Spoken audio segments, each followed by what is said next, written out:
So children, continuing with chapter 6, today we will discuss exercise 6.2, question number 2, 3, 4 and 5. All the sums are basically solving sums, and as I told you, the solving sums many times you will be able to do by 2 or 3 methods. You can choose any method you want as long as you are doing it correctly and getting the correct answer, and of course writing the reasoning, that is very important. Okay. Anyway, now let us see question number 2 on page 104. It is given AB is parallel to CD, CD is parallel to EF, and it is also given Y is to Z is 3 is to 7. Find X. Now, if you see as such, Y angle, if you see in the figure, and Z, there is no relation in that as such. Okay, but because Y is here and Z is here. Okay. But if we see these two angles are vertically opposite angles. So this angle also I can write as Y. And when I am writing like this, you must write the reason. यहाँ पे अब जैसे यहाँ naming is insufficient, so I am writing these 3 points P, Q and R, and I will write angle PQC is equal to angle DQR. And reason क्या लिखूँगा? Vertically opposite angles. Writing the reasoning is very very important. Remember in this chapter. So ये भी angle y है and ये भी angle y है, तो दोनों angle y हो गए. Okay. अच्छा, why have we done this step? Because in this question, if you see, it is given CD is parallel to EF. CD parallel to EF given है. Now I can use this. Why I can use this? Because sum of interior angles is 180. Okay, sum of interior angles is 180. So now I can use this, that angle y plus angle z is equal to 180, and y फिर हमारा 3x, ये 7x. Okay, no, don't use x because x ऊपर है, तो मैं लिख देता हूँ y x y z नहीं यूज करते. सपोज हम t यूज कर सकते हैं. So 3t plus 7t is equal to 180. इसको जब आप सॉल्व करेंगे, you will get the value of t. Okay, and if that value of t, whatever value of t you get, if you multiply it by 7, then you will get the value of angle z. Okay, you will get the value of angle z. And once you have the angle of value of z, you can very easily write the value of x, because I think you would know the relationship between angle x and angle z. Okay, so that is again, this is one method of doing this sum. And of course, remember one thing now, if you want to use the relationship between angle x and z, before doing that, you must write. In fact, whenever in these sums, this kind of sum is there, na, AB is parallel to CD, CD is parallel to EF. Here, before starting the sum, you write therefore AB parallel CD parallel EF. Okay, all the 3 lines are parallel.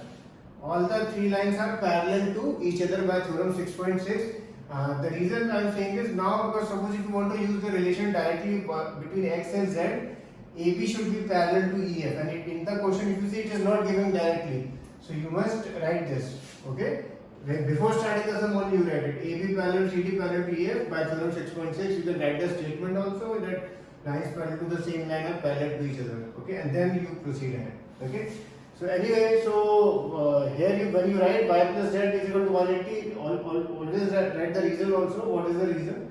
And that the sum of interior angles is 180. And then once you get the value of t, substituting it in z is हमारा 70, you will get the value of z, and once you get z, you can easily write what is x. In this sum, now drawing the figure will be compulsory because I have used these 3 points P, Q and R. Okay, मैंने वो point plot किए अपनी मर्जी से because they were not given in this. So of course this is one method of doing this sum. There are many other methods of doing the same sum. In fact, in this sum there are 2-3 other methods.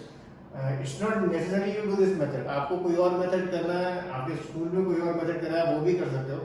सारे method are correct as long as you are following the steps and getting the correct answer. Okay. So this is question number 2. Now let us see question number 3. Question number 3, where it is given AB is parallel to CD and EF is perpendicular to CD. This, as I told you the other day, means the perpendicularly 90 degree. Okay. This means this is 90 degree. This angle 90 आपको given है. GED आपको given है. GED ये पूरा angle आपको given है. ये पूरा एंगल. Okay. एंड आपको ये 3 एंगल निकालने को बोला है उसमें. This angle and this angle. Of course in many times you will see, for example, ये वाला जो एंगल है ये लीनियर पेयर बनता है. If you get one angle, the second angle you will get it in 1 second, okay? Because sum of these two angles is 180. Like again, for doing this there are 3-4 methods. One method is that angle GED पूरा है हमारे पास, ये पूरा है, and अगर इसमें से हम 90 माइनस कर देंगे तो हमें एंगल GEF मिल जाएगा, जो एक फर्स्ट एंगल उसको निकालने को बोला. ओके, सो एंड GEF आ गया. एंड सेकंड देन हमें एक चीज और गिवन है, AB parallel to CD. AB parallel to CD, तो ये दो एंगल जो है they will be equal, and the reason you will write. Okay, write the reason. Writing the reasoning is very important. So these two angles will be equal. See whatever the reason is and write. And then if you see FGE, if you see the figure FGE, it is a triangle. And sum of angles of a triangle, as you know, is 180. आपके पास एक angle है, दूसरा angle है, तो एक third angle भी आ जाएगा. And third angle आ गया, then of course ये last वाला angle is very easy. Again, for doing this method, there are 2-3 more other methods also. You can do any method you wish. Okay. Now let us see question number 4. Now remember in textbook in some sums they have written a hint. Okay, and obviously remember in the exam this hint won't be there, so you have to remember the hints. Okay, the exam में नहीं होगी वो hint लिखी हुई. Figure 6.31, PQ is parallel to ST. And आपको दो एंगल दिए, फाइंड एंगल QR है, C एंगल आपको बेसिकली निकालना है. Okay, now if you see, whenever you see, okay, first the construction से यहां पे एक लाइन ड्रॉ करेंगे हम. अच्छा, सपोज लाइन का नाम दिया हमने AC. Draw AC parallel to PQ. When you write this, just always write name of one line. Okay, either you write draw AC parallel to PQ or you write draw AC parallel to ST. Don't write draw AC parallel to PQ and ST. नहीं, वो नहीं लिख सकते, एक ही condition लिखनी है. Of course, once you write this, in the next step you will write therefore AC parallel to PQ parallel to ST. और वो तीनों लाइन क्यों पैरेलल होंगी? Because हमने ऑलरेडी इस क्वेश्चन में गिवन है कि PQ is parallel to ST. PQ is parallel to ST, and by theorem 6.6, lines which are parallel to the same line are all are parallel. Okay, so this step then you write. Okay, therefore AC parallel to PQ parallel to ST. And here when you write it, you can write either. You can write draw AC parallel to PQ, or you can write draw AC parallel to ST. That is your wish. Okay. Now if you see, this sum becomes very simple. Suppose I name this angle for my. This is one angle. This is two angle. And suppose QRS को मैं 3 लिख देता हूँ. Now if you see angle 1 plus 3 plus 2, इन तीनों का sum, these are angles on a straight line. इनका sum कितना है? 180. Now because इनका sum 180 है, अगर मैंने angle 1 और angle 2 निकाल दिया किसी तरह, angle 1 and angle 2 निकाल दिया, तो automatically QRS आ जाएगा. And angle 1 and 2 एक मिनट में कैसे निकल जाएगा? If you see this, PQ is parallel to AR या AC, तो ये दो एंगल 110 and ये angle 1, इनका sum कितना होगा? 180. and reason क्या लिखेंगे? Interior angles on the same side of the transversal. So similarly angle 2 plus angle ये 130 वाला एंगल है, इन दोनों का सम भी कितना होगा? 180. So by this you will get angle 1 as well as angle 2, and once you get those two angles you will just add this plus this plus this is 180, and then you will get angle 3 also. Okay. Now question number 5. AB is parallel to CD. आपको एक angle APQ given है, then एक angle 127 given है, आपको x और y निकालना है. This is a question I am not discussing because this is a very simple question, and I think you will do it on your own. Now the question number 6 we will do it in the next class. I will first send you the solution of it.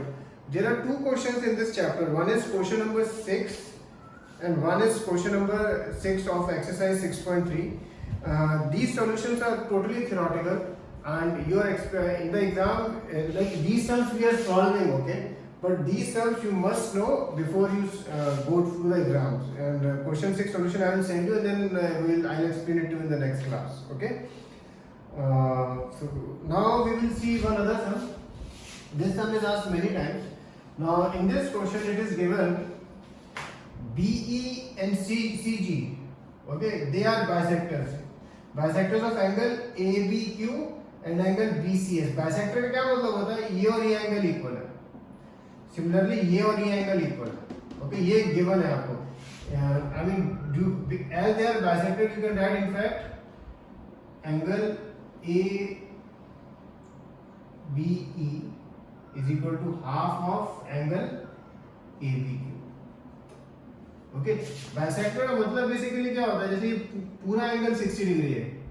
Suppose एक angle है ABC, ठीक है, ये पूरा angle 60 degree है, तो ये आधा एंगल 30 होगा और ये आधा एंगल 30 होगा. ओके, ये उसका हाफ होता है. तो इसलिए हम इसको ऐसे लिख सकते हैं, जैसे एंगल ABE अगर हम देखें, वो पूरा ABQ का क्या होगा, हाफ. सिमिलरली अगर हम देखें एंगल BCG, वो किसका हाफ होगा, हाफ ऑफ एंगल BCS. और यहाँ हम रीजन लिख सकते हैं as B is the bisector and CG is the bisector. ये हमें गिवन है. अच्छा, मूविंग एड, इसमें हमें प्रूव करना है PQ parallel RS. PQ is parallel to RS, ये हमें प्रूव करना है. अच्छा, PQ पैरेलल RS अगर हमें प्रूव करना है, अगर हमने किसी तरह एंगल ABQ और एंगल BCS को अगर हमने इक्वल प्रूव कर दिया, if we are able to prove that these two angles are equal, अगर हम देखें these angles, then there will be corresponding angles, and if corresponding angles are equal then two lines are parallel, as you know. इसमें एक चीज और given है, BE is parallel to CG. ये एक चीज गिवन है which we will use. BE is parallel to CG. Now first step तो हमने ये लिखा फिलहाल बाइसेक्टर वाला कि angle AB is half of angle ABQ, angle BCG is half of angle BCS. Okay. Now we can write angle ABE is equal to angle BCG. और वो क्यों इक्वल है, क्योंकि हमें गिवन है B parallel CG, they are corresponding angles. Okay, अच्छा, इसको मैं 1 मार्क कर देता हूँ, इसको 2 मार्क कर देता हूँ. अब एंगल ABE की जगह मैं क्या लिख देता हूँ, हाफ ABQ, क्योंकि हमने यहाँ इक्वल प्रूव किया है. एंड एंगल BCG का क्या लिख देता हूँ, half BCS. Half of cut कर दिया मैंने, तो मुझे क्या मिल गया, angle ABQ is equal to angle BCS. But if I see they are corresponding angles, therefore PQ parallel to RS जो हमको प्रूव करना था. ये क्वेश्चन एग्जाम में जब आता है, they will not give you the figure, they will not give you data like this. This I have written it for you. The question they will ask you, it will be written like this: if a transversal intersects two lines such that the bisectors of a pair of corresponding angles are parallel, then prove that the two lines are parallel. ऐसी statement लिखी हुई है आपके लिए, and that statement you have to interpret into the figure, कि भाई हम इसकी फिगर बनाएं, एंड देन जो डेटा दिया that we should write, and then we have to solve the sum. Okay, so for this time I will give you the statement, this statement, then I will give you the figure also, and I will give you the data also like this, so that you can solve the sum. Okay, and then we will continue with question number 6 in the next class. Okay, cheers.